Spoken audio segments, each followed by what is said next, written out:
Welcome to the deep dive. Today we're taking a really fascinating look at melatonin. Mm-hmm. Now, you Well, probably know it like for helping with sleep, right? right. That's the common thought. But the information you sent over, Hmm. it points to some, well, pretty surprising benefits that seem to go way beyond just helping you drift off. That's exactly right. What's so interesting in this material is just how many other really vital roles melatonin seems to play in your overall health. Okay. So our goal in this deep dive is sort of to uncover these lesser known aspects Yeah, and really understand why this hormone is so crucial, for well-being. exactly. Because when you think melatonin, you probably just picture that signal telling your brain, okay, time to wind down. Mm-hmm. Time for bed. But what if it's also like a super-powered guardian for your cells? Guardian. How so? Well, protecting their energy centers, Yeah. the mitochondria, and involved in like everything from keeping bones strong to supporting your immune system. Okay, yeah, there's a lot there. Let's unpack this and see what's really going on. So the sleep link is definitely the most famous one. Right. And melatonin is what helps you feel tired so you can fall asleep. But as the research you've shared really shows, that's just the beginning, Just scratching the surface. pretty much. Melatonin stands out as a remarkably potent antioxidant. Okay, antioxidant, we hear that a lot. What makes this special? Well, think of it as like a super antioxidant working really hard right down at the cellular level. And it's this antioxidant power that connects directly to our energy levels, doesn't That's it? exactly. Because the material keeps mentioning how important it is for protecting our mitochondria. Yes, those tiny powerhouses in our cells. Right. Your mitochondria are the energy factories. Mm. And because melatonin is so good at shielding them from damage, Uh-huh. it has really significant implications for how we age, Mm-hmm. our energy, just overall vitality. So the studies are looking beyond sleep. Oh, definitely. Yeah. Studies you found are exploring its potential in really exciting areas. Think cancer prevention, maybe slowing down aging, boosting the immune system, and especially stimulating those crucial mitochondrial functions. Okay, this is where it gets really interesting for me. The material says melatonin is absolutely central to how mitochondria work. Central, yeah. It's not like these energy centers are just constantly running full blast. Right. Their energy production actually seems to depend on the amount of melatonin available. So it dials it up or down. In a way, and what's really fascinating here is the discovery that mitochondria actually store high concentrations of melatonin inside themselves. Inside, I thought it just floated around in the blood. Well, that's what we mostly thought, yeah. Primarily for the sleep-wake cycle. Uh-huh. But this storage inside the mitochondria, it suggests a much more direct, vital role in both making energy and cellular repair. So if you've got more melatonin in the mitochondria, Yeah, it's easier for them to make energy and they can repair damage better. that's the idea. That seems, well, pretty fundamental for just staying healthy. Absolutely. And the research you shared, it includes studies on patients with conditions like Parkinson's, Alzheimer's, Huntington's, okay. where melatonin showed promise in preventing that mitochondrial dysfunction. But that's not just for people with those conditions, Yeah. right? This matters for everyone. Totally. As your sources explain, your body is constantly trying to repair itself, prevent disease, Mm-hmm. and all those processes need energy. So healthy mitochondria, fueled and protected by melatonin, are essential, period. It reminds me a bit of those things we hear about for longevity. Like what? You know, the stuff that gets a lot of buzz. They also seem to work by boosting energy, like NAD. Ah, yes, NAD from the vitamin B3 family. Good example. Yeah, it's known for potential anti-aging effects, and athletes use it for energy. Exactly. To live a long, healthy life, free from disease, your mitochondria need to be, well, in good shape. Makes sense. And that needs energy. Yeah. Now, this brings up a key question. If our bodies have these repair mechanisms, why do our mitochondria get damaged anyway? Why do we get tired, low energy, and eventually get diseases? The sources mention something called oxidative stress, That's it. like internal rusting, basically. Hmm. Damage from the inside. A good way to put it, yeah. Internal oxidation. It sounds like our natural repair processes can just get overwhelmed if the damage happens too fast. Okay. Oxidative stress is a huge factor. That's why so many healthy things are antioxidants. Right, they fight that oxidation. Exactly. And this is where melatonin really shines. It's not just, another antioxidant. Hmm. It has a remarkably significant effect because it acts in so many different ways all at the same time. The material even compared it to glutathione. Yeah, the master detoxifier. Right, but it suggested melatonin, with all its different actions combined, could actually be even more powerful. How does it do that? Well, what's fascinating is that melatonin doesn't just clean up the the oxidizing substances. It also actively inhibits enzymes in your body that cause oxidation in the first place. So it stops it at the source. Right. Like turning off the tap, not just mopping the floor. Exactly like that. But wait, there's more. Oh, Melatonin can also bind to metals like iron, okay. Why is that good?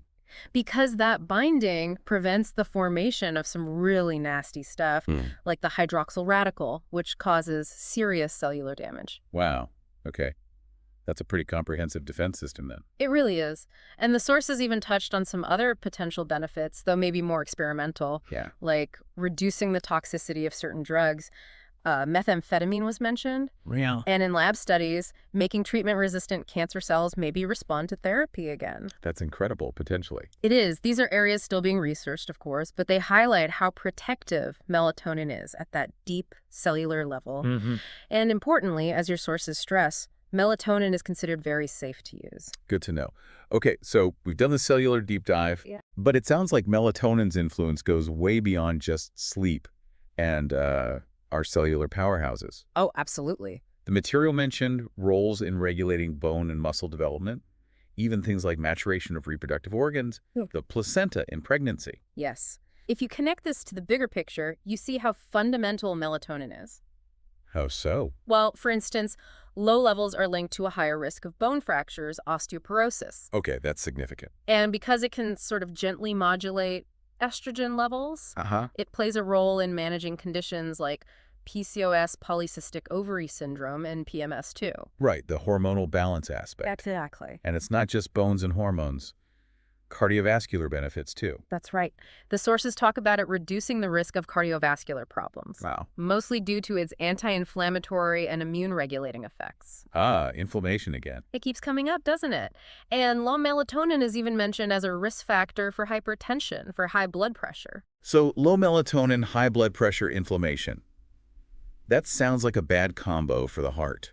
It can significantly increase cardiovascular risk, yes. And the immune system, you mentioned that briefly. Yeah, it's shown to be effective, especially combined with vitamin D, for reducing symptoms of some viruses.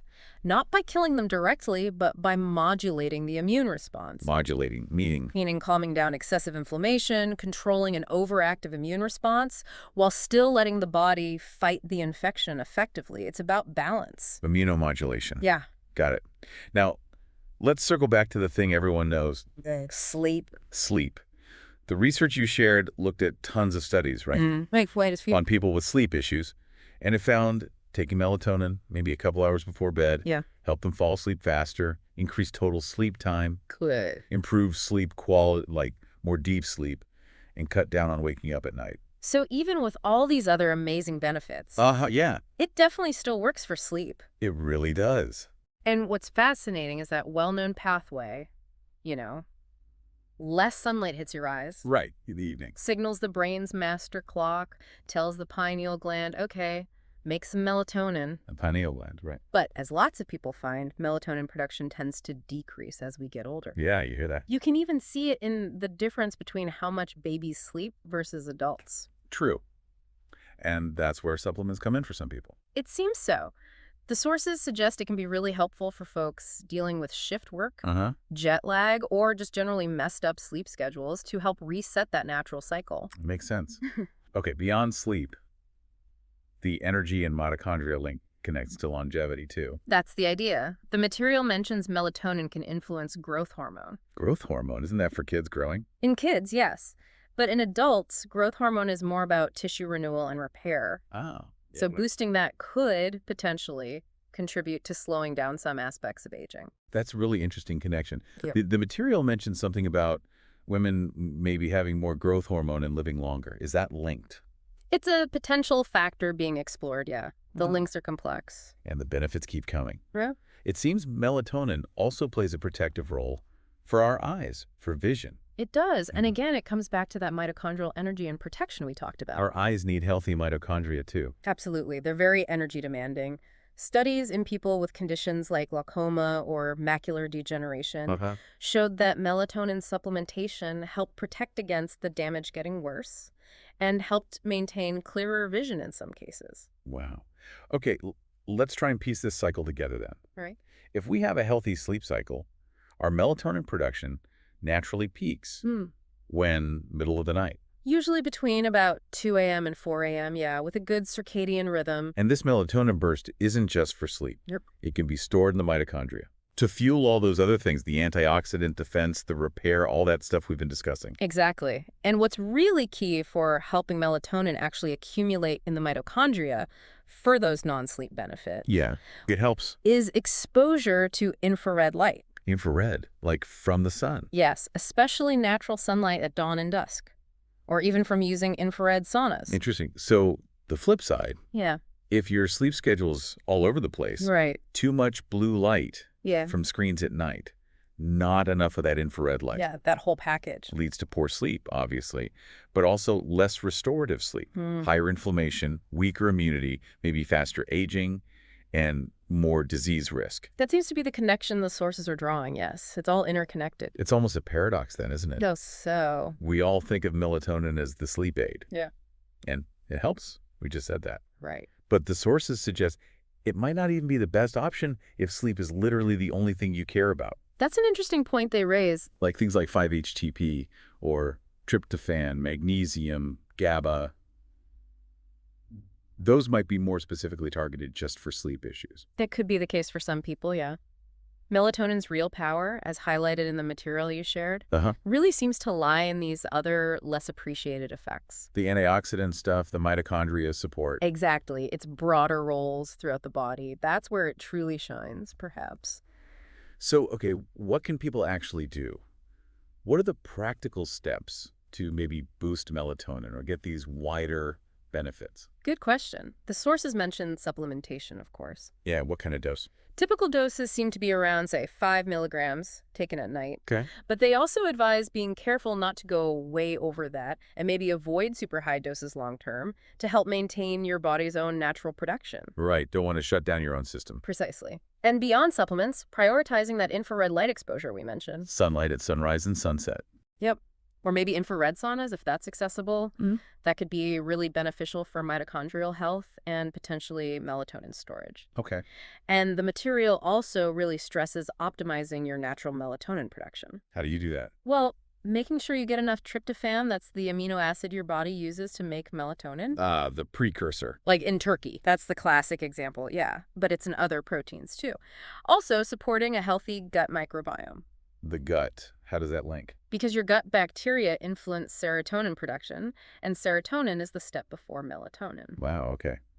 Gut health matters for sleep hormones, too. It seems so. And making sure you have enough magnesium. Magnesium. Yeah, it's needed for that final conversion step from serotonin to melatonin. So focusing on gut health, magnesium, getting tryptophan, that might actually be a better long-term strategy for boosting your own melatonin rather than just taking a pill. It could be a more holistic and perhaps sustainable approach for many people, yes. Supporting the body's natural pathways. And can you actually check your levels? You can. The sources mention you can measure melatonin itself and its byproducts, its metabolites in tests. Oh, cool. To get an idea of your production and whether you might be getting those intended benefits. So paying attention to sleep habits, getting that good light exposure, supporting the building blocks? That's right. Those are all key steps you can take to support this really, really vital hormone. Okay, so let's recap this deep dive. Melatonin is, well, it's clearly so much more than just the sleep hormone we thought it was. Way more. It's a remarkably effective antioxidant, crucial for keeping our cellular energy factories, the mitochondria, running smoothly. Absolutely central. And it plays this fundamental role in a surprisingly wide range of things. Bone health, immune function, maybe even influencing how we age. It's quite the multitasking hormone when you look at all the evidence your sources pulled together. It really is. This deep dive really underscores its far-reaching impact. And when you think about our modern lifestyles, disrupted sleep, all the artificial light. Yeah. How that can negatively affect melatonin production.